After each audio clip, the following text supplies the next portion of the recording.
Bueno, hoy vamos a ver vamos a ver la vida de Pablo después de Hechos, es decir, ya terminamos Hechos. ¿Qué pasa después con la vida de Pablo? Y perdón que traigo la garganta un poco mal, tengo mi té aquí, así que si empiezo a echar el bofe, no se asusten, voy a sobrevivir. Pero vamos a ver la vida de Pablo después de Hechos y nos quedan 3 cartas a estudiar. ¿Cuáles son? Primera de Timoteo, que la vamos a ver hoy. La que sigue es Tito. Y la última es Segunda de Timoteo. Entonces tenemos 2 clases más aparte de esta y se acabó la serie. Ya van a haber visto lo que es material que típicamente se ve en una clase de maestría de las epístolas paulinas. Eso es lo que realmente hemos visto todo el recorrido de Hechos a fondo y las epístolas paulinas.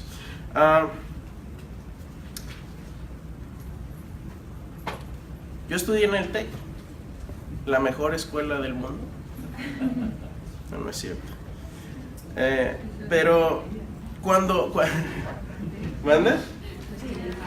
En Harvard, no, pues ya. Imagínate, una de las cosas que aprendí en el Tecnológico de Monterrey fue una cosa muy interesante de este profesor. Este profesor se llama, no sé si viva todavía, yo espero que sí, se llama Luis Lauro Cantú. Era profesor de física y nos daba también electricidad y magnetismo, una de las materias más aterradoras que tuvimos en la carrera. Pero aprendí cosas interesantes de él, aprendí cómo armar un fuego en la fogata para que no se te apague, técnicas para eso. No me acuerdo ya de las ecuaciones diferenciales para sacar las cargas eléctricas de una esfera. Pero una cosa que nos dijo: no se olviden de quiénes son y de su propósito. Y en aquel tiempo yo era cristiano, pero nunca relacioné yo mi carrera con el cristianismo. Y 20 años después estudié en el seminario, y ahí el lema de este seminario en la Universidad de Biola es: piensa bíblicamente acerca de todo. Piensa bíblicamente acerca de todo. Y eso es lo que me ha movido estos años. No ha sido mi ingeniería o mis conocimientos de ingeniería, porque esos son un medio nada más para sobrevivir. Yo no vivo por la ingeniería de software, vivo porque Cristo me sostiene. Y eso es lo que a veces perdemos en perspectiva. Y a mí me gusta cuando estudiamos la vida de Pablo, que él tenía su perspectiva bien puesta de quién era y qué es lo que tenía que hacer, cuál era su propósito. Y él ya había entendido desde este momento, estando en Roma, preso, que su propósito no era simplemente salirse de la cárcel y zafarse de las cadenas, era zafar de las cadenas a los que estaban en cadenas espirituales alrededor de él y que simplemente no lo sabía. Pablo tenía esa perspectiva bien puesta. Ahora, ¿qué pasa con Pablo después de Hechos? ¿Qué pasó con Pablo después de que llega a Roma y está ahí como por 2 años en el limbo? Bueno, sucede que Pablo predica ahí por 2 años. Eso es lo que dice la Escritura, es lo que dice Hechos. Y dice también en Filemón. ¿Vieron Filemón? Por cierto, ¿vieron Filemón con Simón la vez pasada, no? ¿Bien? Muy bien. ¿Sí? ¿Lo regresamos a quejas? Ok, muy bien. Le voy a decir. Y en Filemón, si ven ustedes Filemón, Pablo le dice a Filemón: prepárame un lugar porque te pienso caer por ahí. Entonces Pablo, estando preso, estaba anticipando también salir de las cadenas. Y yo creo que eso fue lo que pasó. Eventualmente Pablo es apresado y regresa otra vez a Roma y es muerto ahí. pero en Filipenses dice algo similar. Entonces yo creo que eso, unido a la historia secular, si vemos al historiador de la iglesia Eusebio menciona que Pablo fue liberado de Roma, después hizo otros viajes y después volvió a Roma y fue ahí donde muere. Entonces tenemos como que dos líneas de evidencia que coinciden en que Pablo no murió en esta época, en este cautiverio, sino que su vida siguió, fue liberado de eso, y vamos a ver un poco de eso. Ahora, la liberación de Pablo tiene sentido, vamos a ver por qué, y los mismos escritos de Pablo indican que fue liberado. ¿Sí? ¿Están conmigo hasta aquí? Dice Hechos, durante 2 años completos permaneció Pablo en la casa que tenía alquilada, y recibía a todos los que iban a verlo, y predicaba el reino de Dios y enseñaba acerca del Señor Jesucristo sin impedimento y sin temor alguno. Por cierto, ese va a ser el propósito de nuestra lección, nuestras lecciones siguientes: cómo compartir mi fe sin miedo. Eso es muchas veces lo que nos detiene. Pablo no tenía miedo, eso era lo que le movía. Por otro lado, Hechos 18 dice: pero como se trata de cuestiones de palabras, de nombres, de su propia ley, arréglense ustedes, no quiero ser juez de tales cosas. ¿Quién dijo esto? Y aquí está por qué tiene sentido la liberación de Pablo, ¿ok? Si se acuerdan, Hechos 18, esto está sucediendo en Corinto. En Corinto se le armó también una chusma de judíos, como siempre lo iban a perseguir. Se arma la chusma, le empiezan a hacer acusaciones y lo llevan ante el gobernador en Corinto, que en este tiempo era Galión. Bueno, nada más y nada menos que Galión era hermano de Séneca, el famoso orador y político romano, y Séneca era el mentor del emperador de aquel tiempo, que era Nerón. Era su mentor, era el guía del emperador romano. Yo creo que habría sido muy factible que Pablo se hubiese presentado ante el emperador y ante Séneca y le hubiera dicho: Séneca, ya me acusaron de estas cosas anteriormente. De hecho, tu hermano Galión escuchó las acusaciones y no encontró falta en mí. Ve y habla con él, mándale un courier y pregúntale acerca de estas cosas que yo te digo. Yo creo que más o menos así pudo haber sucedido un juicio y habrían liberado a Pablo. Entonces esto es muy factible. ¿Están conmigo hasta ahí? ¿Alguna pregunta o duda de esto? Es controversial, algunos eruditos piensan no es posible. Pero cuando vemos las cartas de Pablo y cuando vemos sobre todo Tito de Timoteo, primera y segunda de Timoteo, tiene sentido una liberación de Pablo de Roma. ¿Sí? ¿Están conmigo hasta ahí? ¿Seguimos? Ok. Ahora Pablo escribe una carta a Timoteo. Timoteo, ¿quién era? Timoteo era su hijo espiritual, era un joven, y Timoteo decide, si se acuerdan, él no necesitaba circuncidarse, pero precisamente lo hace para poder tener un ministerio más efectivo en frente de los judíos, no porque tuviera que hacerlo. Obviamente un proceso bastante doloroso, eso simplemente para ser un ministro más efectivo. Era compañero y coescritor con Pablo. De hecho, fue él posiblemente el que escribió varias de las cartas de Pablo, cuando hablaba y escribía griego. Fue emisario a varias iglesias, de hecho se le llama apóstol, y ahorita hay mucha controversia con los famosos apóstoles modernos, ¿sí? ¿Hay apóstoles modernos o no? Bueno, depende de qué sentido llamemos apóstol. Apóstol en el sentido de los 12 apóstoles, obviamente que ya no hay. Pero un apóstol es simplemente un emisario, alguien que lleva el mensaje de Cristo. Obviamente entonces todos somos apóstoles y apóstolas. pero no quiere decir que tengamos una revelación especial de Dios porque tenemos un título que nosotros mismos no conferimos. Y ahí le voy a dejar, si no me voy a enojar.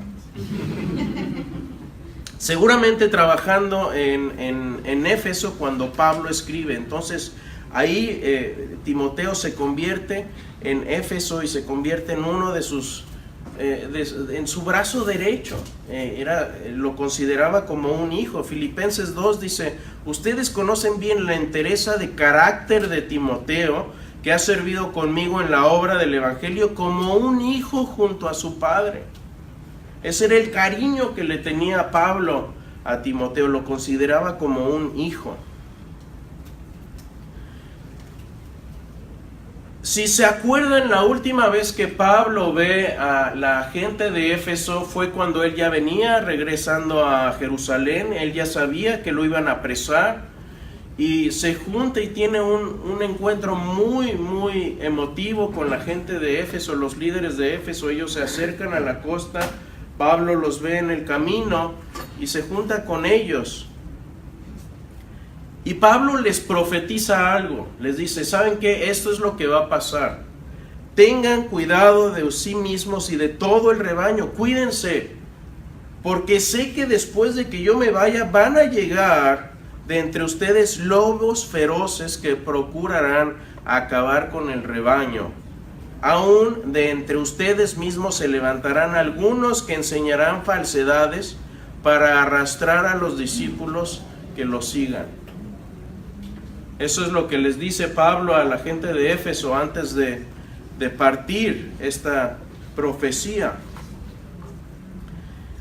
Y ¿cómo empieza esta carta de Timoteo? Le dice a Timoteo: ¿sabes qué? Te voy a dar unos consejos. Y estos son los consejos, ya los últimos consejos. Consideren esto como que está dejándole su legado a un hijo, su herencia, y le está diciendo: ¿sabes qué? Esto es lo que yo te aconsejo que hagas, querido hijo Timoteo. Ama con un corazón puro.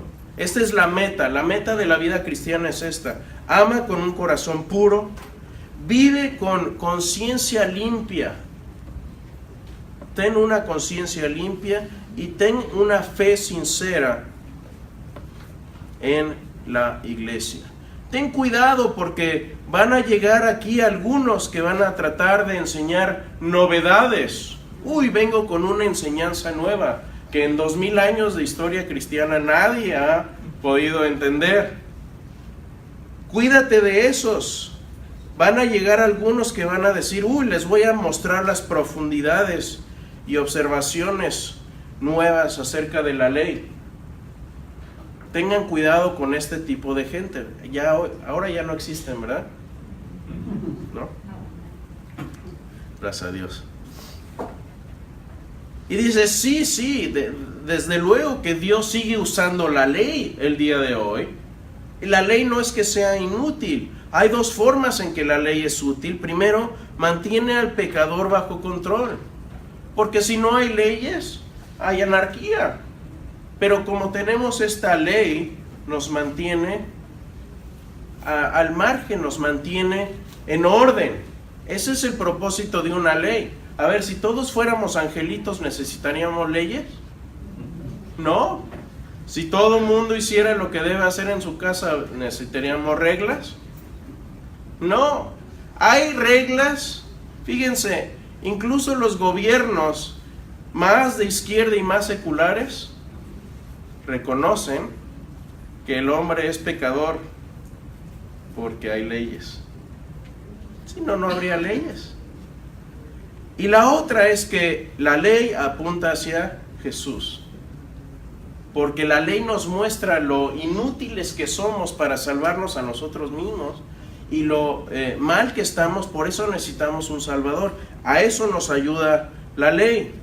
Ahora Pablo dice: la ley es buena, pero ¿saben qué? Yo soy el primer violador de esta ley. Si a mí me hubieran puesto en búsqueda en el FBI hoy, Pablo diría: yo habría estado entre la lista de los primeros, porque yo soy de los primeros de los pecadores.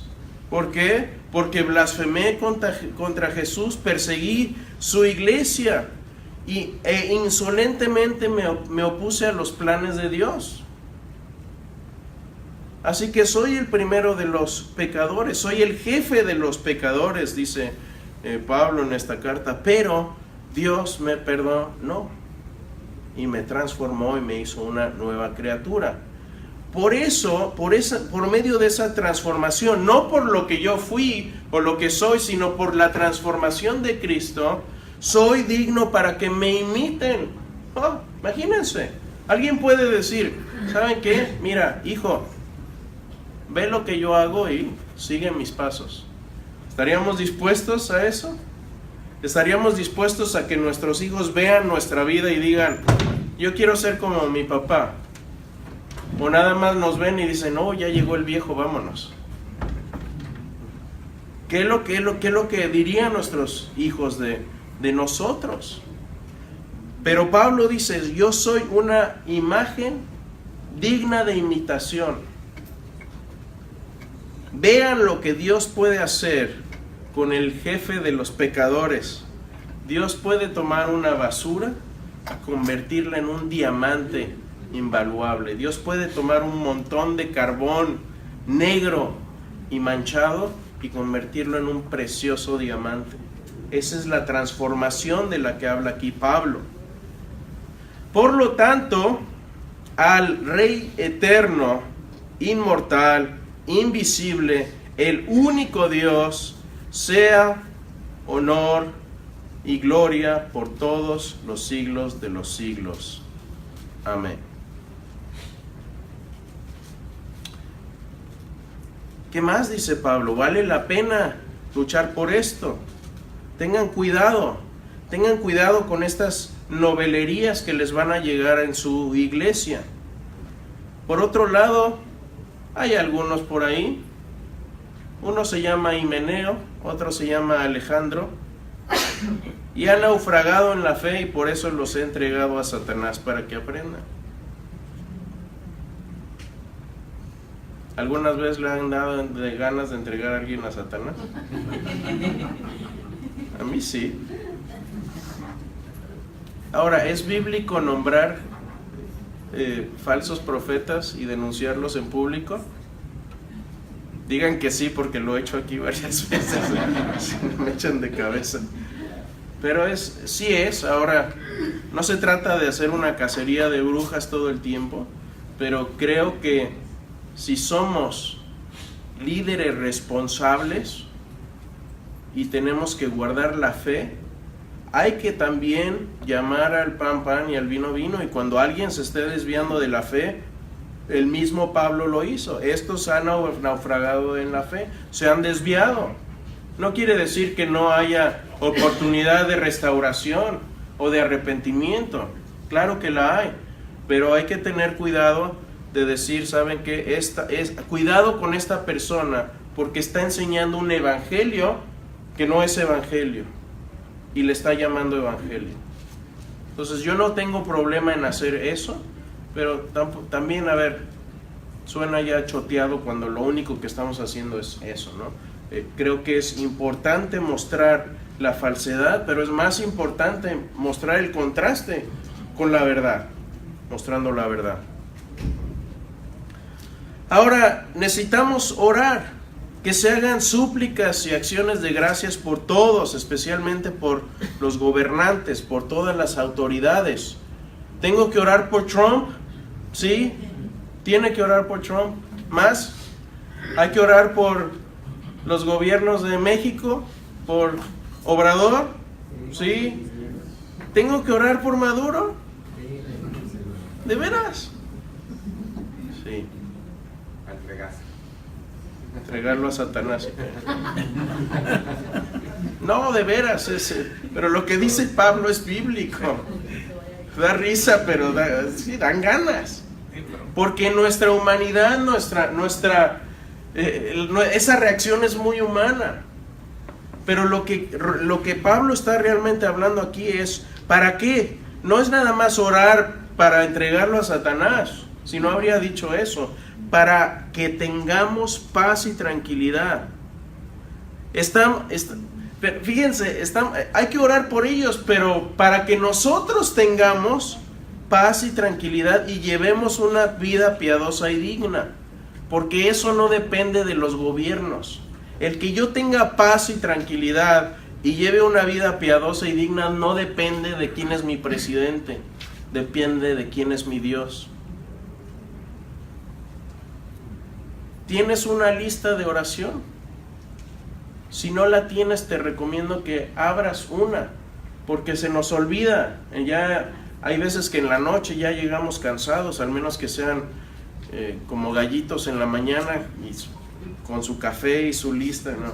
Yo no soy de mañana, yo soy mi tiempo más productivo es entre la 1 de la tarde y las 10 de la noche. Pero hay gente que en la mañana se levantan frescos con su lista. Yo necesito una lista porque si no se me olvidan las 40 cosas por las que necesito orar. No tengo tan buena memoria, y si tienes más de 7, la mente puede acordarse más o menos de 7 cosas al mismo tiempo. Si tienes más de 7 cosas por las que orar, se te van a olvidar. Así que mejor una buena lista que una opaca memoria. Tengamos una buena lista y no oramos lo suficiente, oremos más. ¿Quieres dormir bien? Empieza con tu primer pensamiento ese día acerca de Dios. Da gracias a Dios. Un corazón agradecido va a tener un mejor día. Empieza con un corazón agradecido. Ahora, Dios quiere que todos se salven. ¿Se van a salvar todos? No, ¿por qué Dios no los salva a todos a fuerza entonces?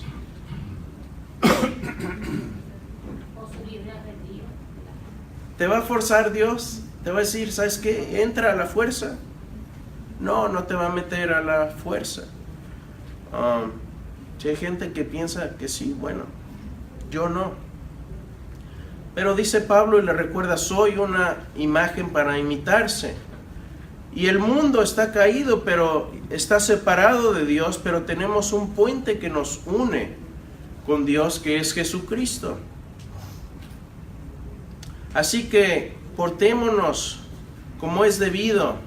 Aquí hay un pasaje difícil de Timoteo, dice, la mujer se salvará siendo madre o por medio del parto. Dice, ¿qué quiere decir eso? Entonces los hombres ya nos calcó el pintor. ¿Sí? No. A ver, hay varias interpretaciones de esto. Una de ellas es que por medio del nacimiento de Cristo, por medio de una mujer, seremos salvos. Y la mujer se salva, obviamente viene la salvación a la humanidad. Me parece que esta es la interpretación más correcta. Otros dicen que esto es simplemente sobrevivimos porque tenemos que nacer por medio del parto humano, y es un simple reflejo de la caída de la humanidad. No creo que sea muy factible eso. Y otros dicen que es que Dios va a cuidar a las mujeres durante el parto. A ver, yo sé de mujeres que no han sobrevivido el parto, entonces no puede ser esta tampoco, ¿no? Pues yo creo que habla más bien de que en medio del nacimiento de Cristo a través de su madre, a través del parto, es de cómo viene la salvación a la humanidad. Pero podríamos decir mucho más de este pasaje difícil. Y aquí menciona una palabra griega interesante, episcope. Yo a veces al pastor le digo, ¿cómo está mi querido episcope esta mañana? Es bíblico. Episcope quiere decir supervisor. Y vienen unos lineamientos que le dice Pablo a Timoteo, le dice, ¿quieres ser pastor? ¿Quieres ser supervisor? ¿Quieres supervisar la grey? Esto es estas son las características que debes de tener como supervisor. Primero, debes de ser intachable, que no te puedan decir, uy, mira, este cuate, sí, muy predicador en la mañana, pero en la tarde ya lo viene el antrucho de la esquina y ahí, ¿sí? Eso no es ser intachable. Ser sobrio. De una sola mujer. Aquí interesante, no sabemos si se refiere a una mujer a la vez o que nunca esté casado.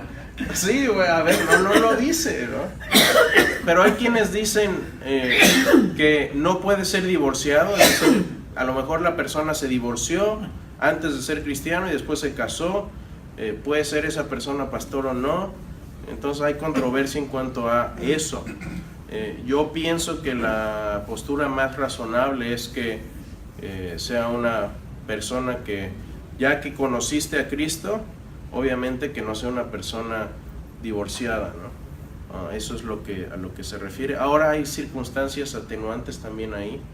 Si la esposa, como decimos, te abandonó, te dejó por otra persona y realmente tú no tuviste mucho que ver en eso. No, y digo mucho que ver porque siempre se necesitan dos para que haya un divorcio. Pero bueno, de una sola mujer, ¿se entiende? Oye, yo no entiendo la poligamia. Dice, ¿por qué? Dice, porque no soportaría que más de una mujer me mandara a sacar la basura todos los días. Pero bueno, que sea moderado, que sea sensato, que tenga buen sentido lógico, que sea respetable, que sea hospitalario, capaz de enseñar, que no sea un borracho, que no sea peleonero, eso es lo que quiere decir pendenciero, que no esté buscando broncas, que no sea amante del dinero, que sea amable, apacible, gobierne bien su casa, no nuevo en la fe y de buena reputación. Ahora, si quieres ser diácono, o yo incluiría aquí diaconisa, porque hubo diaconisas desde los primeros tiempos de la iglesia. Yo pienso que debería haber diaconisas, y las hay, tal vez sin título, pero las hay. Que sea honorable, sincero, no dado a mucho vino. Fíjense la palabra aquí. Dice que no se ha dado al vino. O sea, yo pregunté una vez aquí a los diáconos, le digo, y bueno, poquito sí se puede. Me vio así como que... Ahí se los dejo. No codicioso de dinero mal habido. Que guarde la verdad. Que sea probado. Casado con mujer digna. Entonces estos son los requisitos para un día. Si ven, son menos, pero de todos modos es un alto estándar. Ahora Pablo le dice, ten cuidado porque la iglesia, es la casa de Dios, no es un club social para juntarnos y tener un buen rato nada más. Es la casa del Señor. Ahora, Dios se manifestó como hombre. Este es un pasaje muy lindo en Timoteo. Dice, Dios se manifestó como hombre, fue vindicado como Dios por el Espíritu Santo, visto por ángeles, fue proclamado entre las naciones, creído en el mundo y recibido en gloria. Precioso pasaje en Timoteo. Ahora, ten cuidado porque algunos van a enseñar falsa santidad. Se van a poner y van a aparentar. Y van a aparentar que son muy dignos y muy santos. Pero por dentro realmente no están vacíos, están podridos. Esto es lo básico que debes saber. Ejemplifica el amor, ten fe, ten pureza, buena conducta, y esto hazlo aunque seas joven. El ser joven no te limita a estas cosas. Trata a la iglesia como familia. Y dice, sé que andas medio malito, eres un chico enfermizo. Toma un poco de vino para que no te caiga mal. ¿Qué está hablando aquí? Que en aquella época el agua tenía más cantidad de bichos que cualquier cosa. Entonces era a veces más sano tomar vino, porque en el vino se mueren los bichos. Entonces le dice, bueno, y aquí me lo corrigieron, esta es la versión bautista.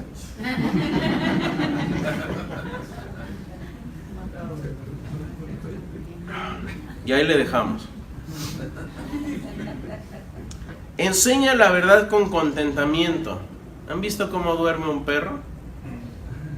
Bien preocupados, ¿no? Se les ve. Esa es la imagen de contentamiento.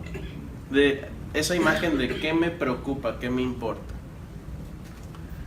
El amor al dinero es la raíz de toda clase de males. No de todos los males, de toda clase de males. A veces confundimos este pasaje. No, el amor al dinero no es la raíz de todos los males, pero sí de muchos.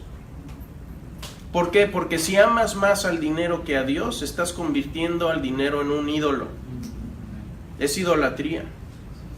Y eso puede suceder con cualquier otra cosa, pero el dinero es algo que nos enloquece ahí a veces. Corre por algo que valga la pena. Cosas como la justicia, eso vale la pena. La piedad, la fe, el amor, la constancia. Por esas cosas lucha y corre por ello, por eso. No te canses. Guarda este mandato sin mancha en Jesús, el único y bendito soberano, Rey de reyes, Señor de señores, único, inmortal, que vive en la luz inaccesible, a quien nadie ha visto ni puede ver. A Él sea el honor y el poder eternamente. Amén. Y termina la carta. Ahí termina entonces Pablo, su carta a Timoteo, su hijo amado, su hijo espiritual, y quien se convertiría después en un gran líder también de la iglesia. ¿Preguntas?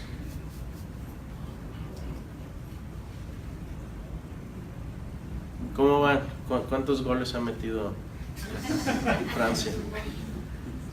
¿Cómo vamos? 0-0. Bueno.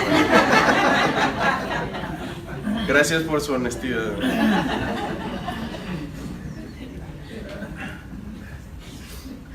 ¿Alguna pregunta? ¿No? Ok. Terminemos.